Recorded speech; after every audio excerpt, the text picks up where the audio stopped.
What's up, everybody? It's Man of Low Moral Fiber here. My name's Luke, and in this video I'm working through the OP8 Arid Badlands with Melee Zer0. Obviously this was an area that was featured in Borderlands 1 as well. The little town was called Firestone, and it's where you got some of your first quest and fought your first enemies, including the first boss of Borderlands 1, which was Bonehead. Now, Bonehead is reinvented in Borderlands 2 as Bonehead version 2, where he's part loader, and so that's pretty cool. He's also one of the enemies in Digistruct Peak, just like Saturn is, and I work my way through and kill Saturn on the way up to the Hyperion Truth Network. I recorded this video at 1080p using NVIDIA Shadowplay, and I plan to render this video at 1080p and upload it at 1080p as well. So you'll be able to watch this in YouTube on 1080, and hopefully it will be a lot better than some of my past video quality has been. Obviously, Shadowplay records at a lot better quality than OBS does, and OBS is the program I've been using most recently. So hopefully that turns out really well. You guys will have to let me know. I'll try to get the right balance of commentary audio and gameplay audio to where you can easily hear me and stuff. So that'll be the goal there. If there's any changes that need to be made, please let me know. I'd appreciate that, guys.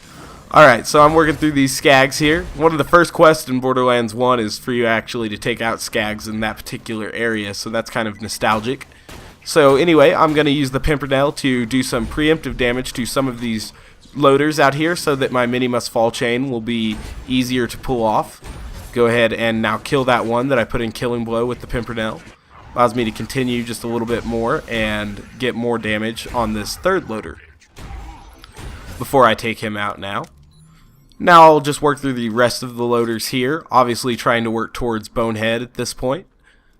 Bonehead drops the Bone Shredder. I think at some point he was possibly supposed to drop the Shred of Fire as well, because that gun actually doesn't drop from any particular mini-boss. It drops as a fairly often drop from Hyperion, but that's about it. It doesn't have like an actual mini-boss attached to it, like a lot of other legendaries. But that's not too big a deal. It's not really that great of a gun anyway. Anywho, we're going to work through now and kill the rest of these loaders. Assault rifles in general are generally kind of bad in Borderlands 2.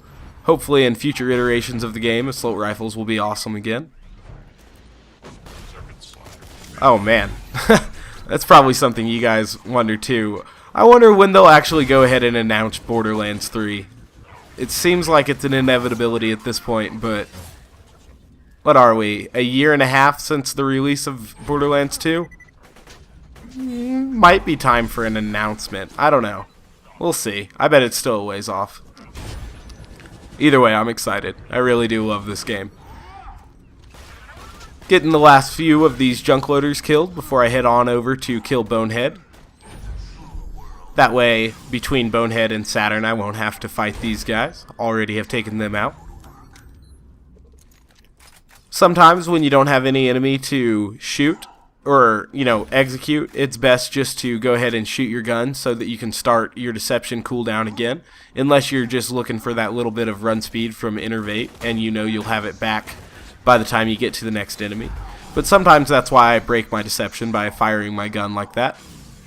So I want to kill Bonehead here because he's the most dangerous, because he tosses these grenades that often have a damage over time, and at overpower levels that's very difficult.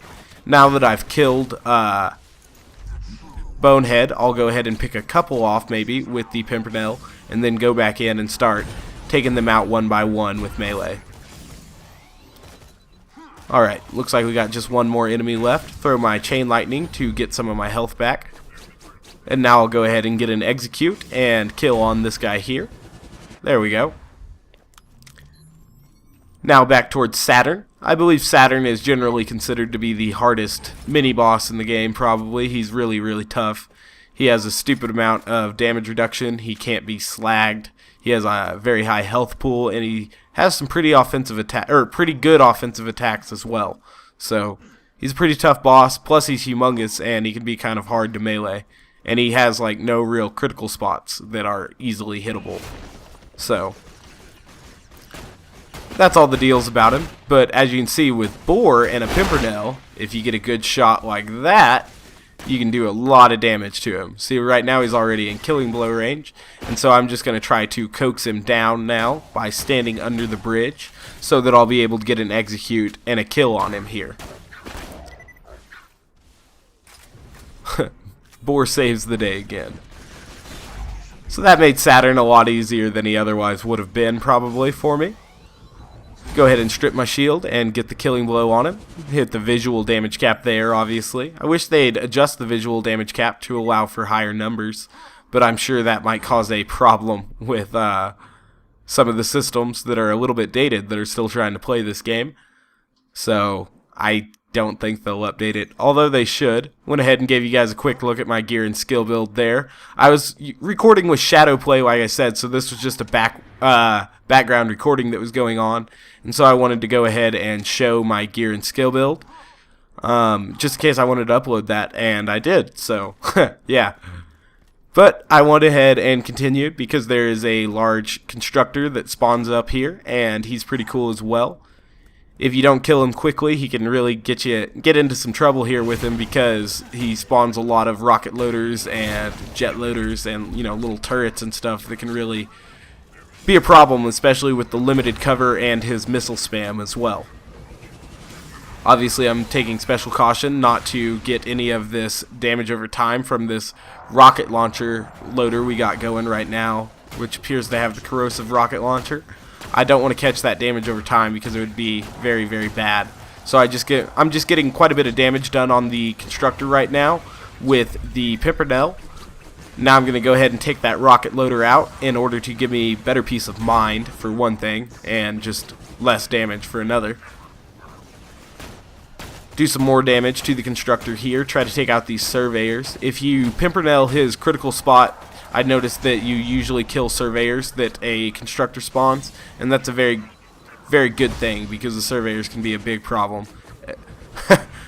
Oh man, I hate surveyors from Digistruct Peak. I've been playing a little bit of Digistruct Peak with Striker lately, and that's been real fun. So be on the lookout for one of our Digistruct Peak runs to be uploaded. I'm trying to have that one done by the end of the day, commentary-wise, but I'm not sure I'll get there. I meleeed the exploder with the grog nozzle there so that I wouldn't die, and so that it would give me a mini must fall chain so I could try to survive that just a little bit. Get out of that hairy situation I was in. Trying to get to this gun loader here to continue my mini must fall chain, and I want to kill this turret because I know it can kill me if I'm not careful. Now I'm waiting for my deception to come, and I'll be able to kill the constructor now. Excellent. Now there's just going to be a few Hyperion soldiers in here. The cloaky guys and the rocket launcher guys are going to be in here, and then there'll be a few more loaders up top, and that'll be the end of the video. If you guys have any questions on any techniques or anything I used in this video, be sure to let me know, and I'll try to explain those for you guys. I was using a Melee Zer0 for the most part, and if you want, I have a tutorial on how to play Melee Zer0 in some of my past uploads that you can find. If you guys haven't yet, please take the time to subscribe. I'd really appreciate that, guys. Please tell me if this video in 1080p looks a lot better than some of my past videos. It's definitely easier to record with OBS in a lot of ways because you can record in a windowed mode and stuff. I usually play full screen windowed.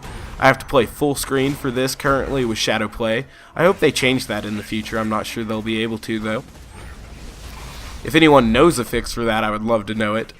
Also, if any of you guys are playing DayZ, I just picked up DayZ the other day, but I don't really know how to play yet. So if any of you want to maybe give me a tutorial on how to play DayZ, perhaps we could meet up on that. That'd be pretty cool. Alright, so I just have this rocket loader over here and this ion loader left. I'll be sure to show you my gear and skill build one more time at the end of this fight and take a look out over the map that we just conquered. So again, guys, I thank you very much for watching, and I hope to catch you next time. Bye, guys.